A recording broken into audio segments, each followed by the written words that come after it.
Hello friends, आप लोग कैसे हैं? आई होप आप लोग अच्छे होंगे।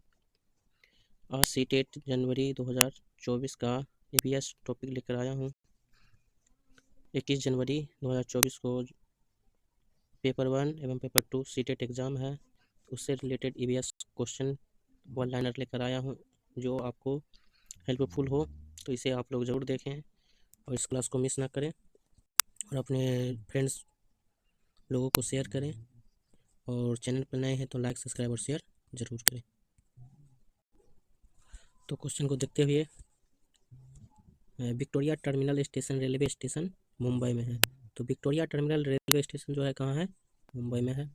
सोलापुर मुंबई में है। सोलापुर में कहाँ है? मुंबई में है।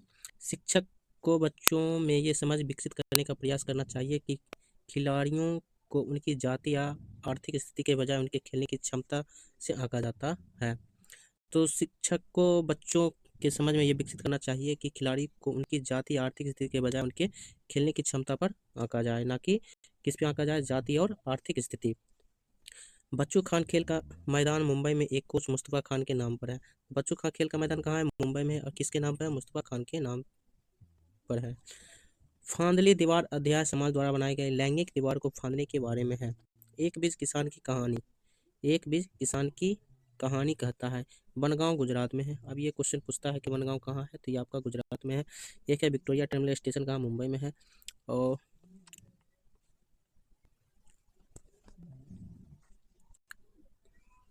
अगला है पुराने समय में अच्छे बीजों को मिट्टी में लिपटी सूखी लौकी में रखा जाता। अब पुराने समय में जो है अच्छे बीजों को मिट्टी में लिपटी सूखी लौकी में रखा जाता था।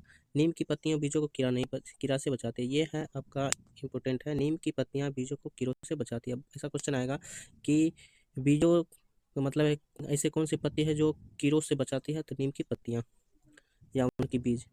उड़िया एक प्रकार की सब्जी है जिसे अंगारों के बीच बर्तन को उल्टा रखकर बनाया जाता है। उड़िया का अर्थ गुजराती में उल्टा होता है। उड़िया का अर्थ गुजराती में क्या होता है? उल्टा होता है। उड़िया को बाजरे की रोटियों और घर में बने मक्खन, दही और छाछ के साथ खाया जाता है। अब कहा जाएगा क्वेश्चन में उड़िया को किसके साथ खाया जाता है? तो बाजरे की रोटी, घर में बने मक्खन, दही और छाछ के साथ खाया जाता है। एक ही फसल को बार बार उगाने और इतने सारे रसायनों को प्रयोग से भूमि अनु उपजाऊ हो जाते हैं। मतलब एक ही फसल को बार बार उगाने से और रसायनों का प्रयोग करने से भूमि की उर्वरा शक्ति जो होती है घट जाती है। मिट्टी के सूख जाने पर क्रोटन के पौधे संकेत देते हैं। मतलब मिट्टी के सूख जाने पर है ना, एक क्रोटन का पौधा संकेत देता है कि मिट्टी सूख गई है। क्रोटन की जड़ें जमीन में गहराई तक नहीं जाती है, अतः इन मिट्टी की ऊपरी परत सूख जाती है तो क्रोटन की पत्तियां झुक जाती है और मुरझा जाती है। केंचुए सुरंग बनाने के लिए मिट्टी को नीचे खोदकर नरम करते हैं। अब केंचुआ जो होता है मिट्टी में जाने के लिए क्या करते हैं? सुरंग बनाते हैं और मिट्टी को क्या करते हैं? मुलायम नरम रखते हैं। कुतुक झारखंड के आदिवासी लोगों का समुदाय, ये भी दोनों आपका इंपॉर्टेंट है। कुतुक झारखंड में आदिवासी लोगों का एक समुदाय है। जंगल गायब हो रहे हैं, उनकी जगह खदानें खोदी जा रही है, बांध बनाए जा रहे हैं। जंगल किस कारण से गायब होते जा रहे हैं? खदानें खोदने से और बांध बनाने से जंगल क्या हो रहे हैं? गायब होते जा रहे हैं। कुडुक भाषा में तोरंग का अर्थ जंगल होता है। ये भी आपको पूछा जाता है। ठीक है, कुटुक भाषा में तुरंग अर्थ क्या होता है? तो आपका जंगल होता है। पैराग्राफ टाइप्स के क्वेश्चन पूछता है कि इनमें से आप सही को चुनिए। तो उसमें पैराग्राफ करके 2-4 ABCD करके दे दिया जाएगा, उससे पूछा जाएगा कि आप इसमें से कौन सा सही है। अगला, वन का अधिकार अधिनियम 2007 में बनाया गया था। वन का अधिकार नियम कब बनाया गया था? 2007 ईस्वी में। जिस भूमि पे हम टीन बीज उगाते हैं उसे एक टीन भूमि कहते हैं। जिस भूमि पर हम एक टीन बीज उगाते हैं उसे एक टीन भूमि कहते हैं। एक टीन भूमि किसे कहते हैं? तो एक टीन बीज उगाने वाले भूमि को एक टीन भूमि कहते हैं। अब सूर्यमणि से रिलेटेड एक कहानी है।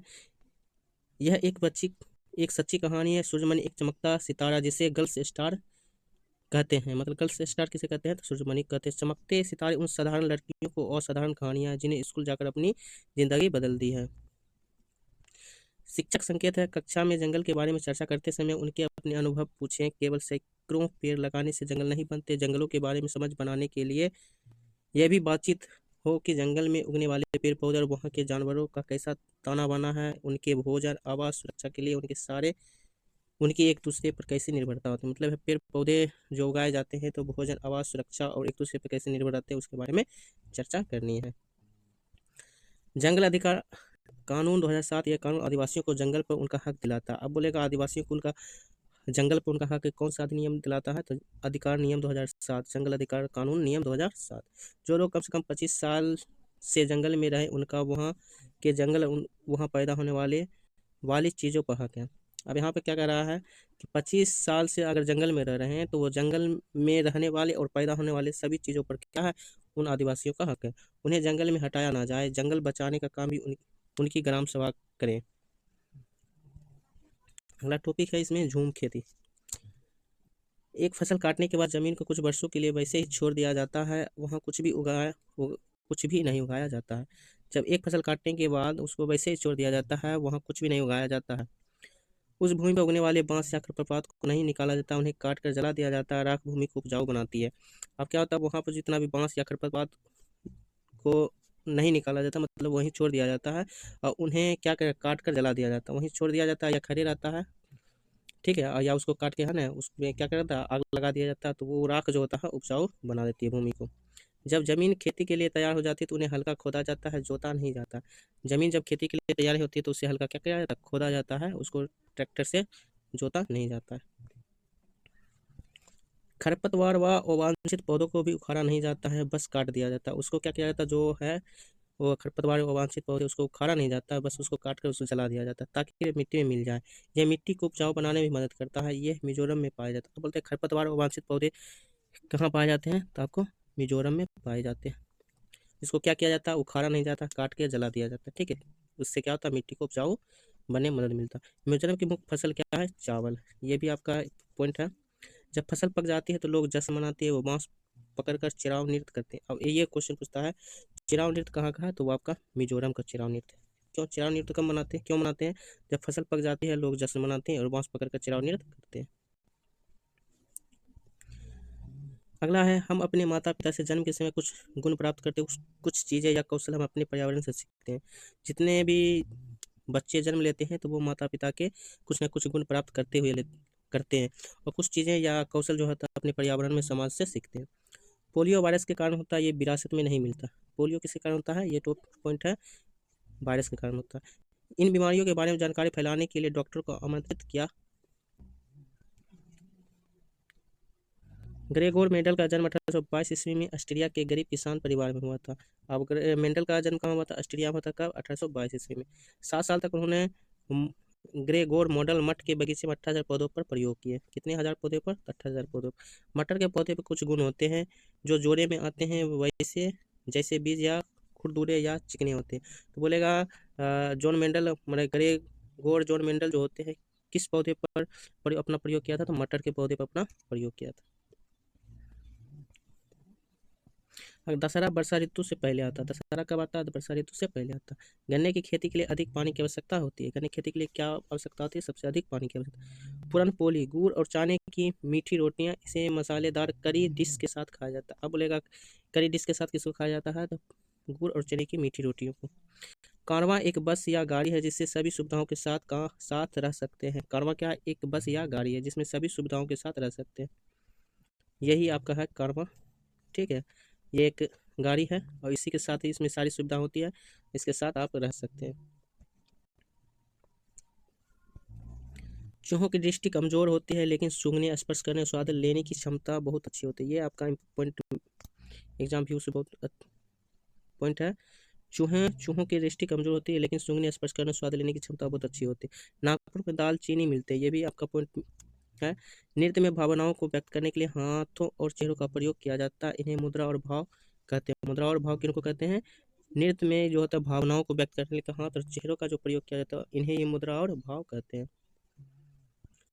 उल्लू काफी हद तक अपनी गर्दन को पीछे की ओर घुमा सकता है। ये पहला जो आपका क्लास स्टार्ट हुआ था सीटेट फर्स्ट का, तो उसमें ये बताया गया था उल्लू जो है अपने गर्दन को पीछे की ओर पूरे घुमा सकते हैं, लेकिन मैना जो होता है गर्दन को अपने आगे पीछे झटके के साथ करते हैं। देखिए यहाँ पे लिखा हुआ मैना अपने गर्दन को झटके से आगे पीछे करती है।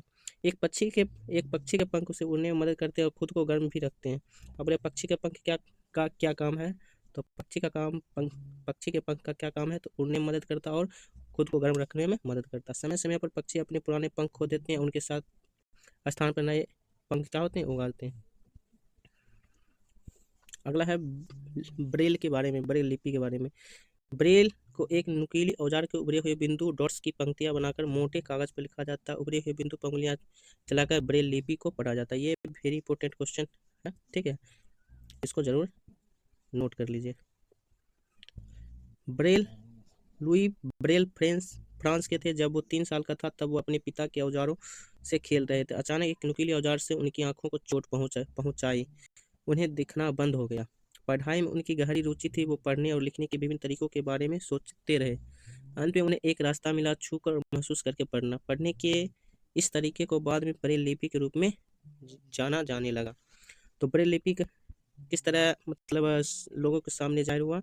तो लुई ब्रेल फ्रांस के थे। वो 3 साल के जब थे वो औजारों से नुकीले औजारों से उनकी आंख पर क्या हो गया? चोट लगी और उनको दिखना बंद हो गया। लेकिन जब उनको एक रास्ता हुआ तो छूकर और महसूस करके पढ़ने का, तब ब्रेल लिपि का आविष्कार हुआ, लोगों के सामने जाहिर हुआ।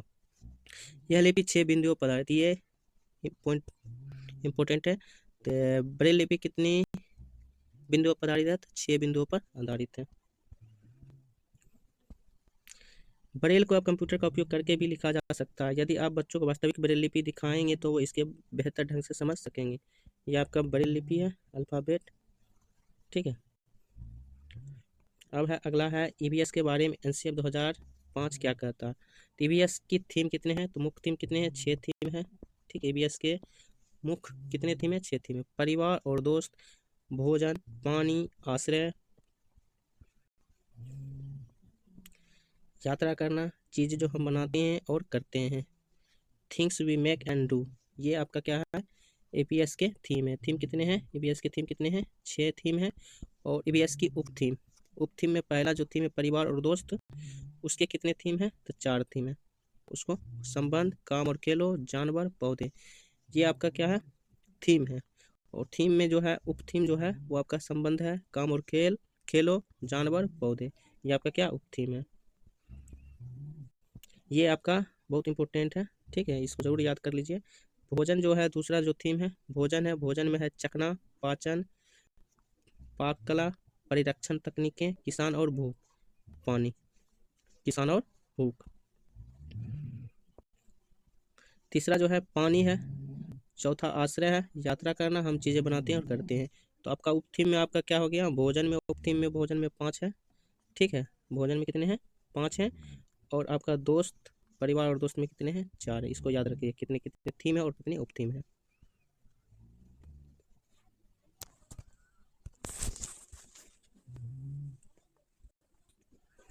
आगे है दिए गए पाठ्यक्रम के बारे में अधिक जानकारी। पाठ्यक्रम में क्या क्या दिए गए हैं वो अधिक जानकारी लेना है। ये आपका सीटीपी से रिलेटेड हो जाएगा, ठीक है। अगला एनसीईआरटी द्वारा प्रत्येक विषय की गहरी और अंतर संबंधित समझ विकसित करने का प्रयास किया गया है। प्रत्येक विषय वस्तु बच्चों के लिए उपयुक्त भाषा में महत्वपूर्ण प्रश्नों के साथ शुरू होती है। यह आपका दिया गया है। लिंग, वर्ग, संस्कृति, धर्म, भाषा, भौगोलिक स्थिति आदि के अंतर को समाप्त करने की जरूरत है। अब क्या लिंग, वर्ग, संस्कृति, धर्म, भाषा, भौगोलिक स्थिति में जो भी विषमताएं हैं उसको समाप्त करने की जरूरत है। पाठ्यक्रम का मूल्यांकन एक सतत प्रक्रिया होनी चाहिए। अब यहाँ पे ये पॉइंट है, पाठ्यक्रम का मूल्यांकन एक सतत प्रक्रिया होनी चाहिए और बच्चे का मूल्यांकन तब किया जाना चाहिए जब वो देखता है, पूछता है, खींचता है, समूह में चर्चा करता आदि। आगे एनसीएफ अनुशंसा। एनसीएफ 2005 अनुशंसा कहता है कि स्कूल में बच्चों के जीवन को उनके साथ जोड़ा जाना चाहिए। एनसीएफ 2005 क्या कहता है कि स्कूल में बच्चों को जीवन को उनके साथ जोड़ा जाना चाहिए। मतलब स्कूल के साथ साथ आपको समाज के साथ भी जोड़ा जाना चाहिए। अब है स्कूल के बाहर जीवन, यही है स्कूल के साथ साथ समाज। ये स्कूल घर और समुदाय के बीच की खाई मतलब गैप को कम करेगा। ये किताबी या रटन सीखने को हतोत्साहित करता है। तो ये किताबी या रटन सीखने को क्या करता है? हतोत्साहित करता है। इस आधार पर विकसित पाठ्य पुस्तक रट्टा सीखने को हतोत्साहित करने के विचार को लागू करने का प्रयास करती है। मतलब है कि रटन विधि से मुक्त करना चाहती है एनसीएफ 2005। यह हमें राष्ट्रीय शिक्षा नीति NPE 1986 में उल्लेखित बाल केंद्रित शिक्षा प्रणाली को प्राप्त करने में मदद करेगा। अब क्या कर रहा है? NEP जो है 1986 उसके अकॉर्डिंग जो बाल केंद्रित शिक्षा प्रणाली को शुरू करना चाहिए, मदद प्राप्त करने में मदद करेगा। अब है एकीकृत क्या होनी चाहिए, शिक्षा होनी चाहिए, एकीकृत शिक्षा होनी चाहिए।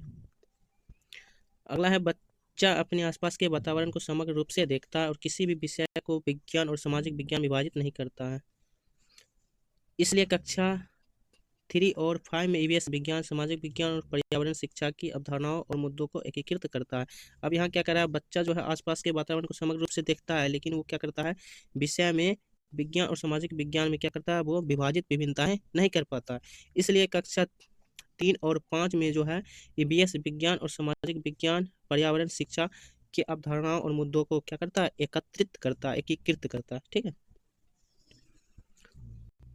यह विषय कक्षा 1 और 2 में नहीं, लेकिन इससे संबंधित मुद्दे और अवधारणाएं भाषा और गणित का हिस्सा है। मतलब कक्षा जो 1 और 2 है उसमें क्या है, इससे संबंधित मुद्दे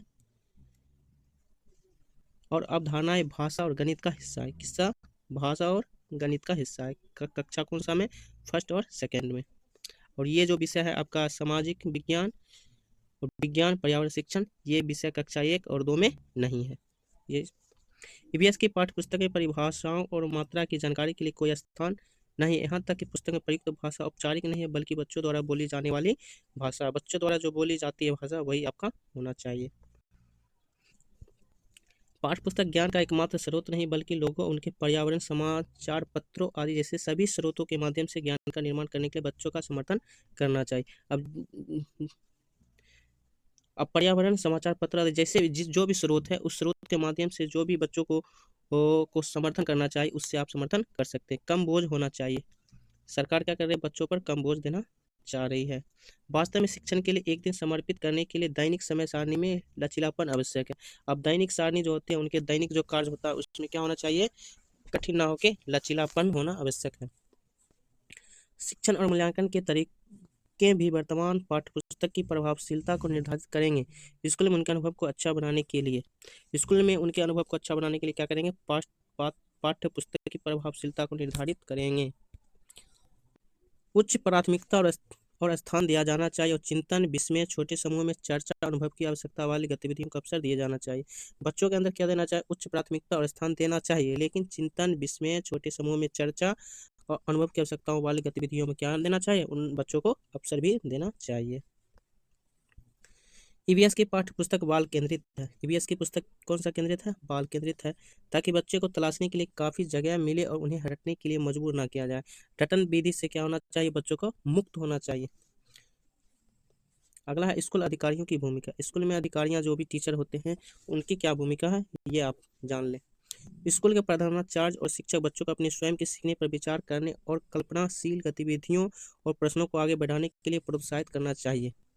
मतलब है कि प्रधानाचार्य या शिक्षक हो, बच्चों को क्या करना चाहिए, स्वयं से सीखने पर विचार कर देना चाहिए और कल्पनाशील गतिविधियों और प्रश्नों को पूछने, उससे आगे बढ़ाने के लिए क्या देना चाहिए, बच्चों को प्रोत्साहित करना चाहिए। बच्चों को अपने वयस्क द्वारा उन्हें दी गई जानकारी से जुड़कर ज्ञान उत्पन्न करना चाहिए। बच्चों को क्या होना चाहिए, अपने वयस्कों द्वारा उन्हें दी गई जानकारी से जुड़कर क्या करना चाहिए, ज्ञान को और बढ़ाना चाहिए, उत्पन्न करना चाहिए। रचनात्मक और पहल को विकसित करना संभव है अगर हम उन्हें सीखने में प्रतिभागियों के रूप में देखते हैं, न कि ज्ञान के एक निश्चित निकाय के रिसीवर के रूप में, मतलब प्राप्तकर्ता के रूप में देखते हैं। पुस्तक को परीक्षा का एकमात्र आधार नहीं मानना चाहिए, क्योंकि यही कारण है कि सीखने के अन्य संसाधनों और साइटों की उपेक्षा की जाती है। तो पुस्तक को परीक्षा का एकमात्र आधार नहीं मानना चाहिए, ठीक है, क्योंकि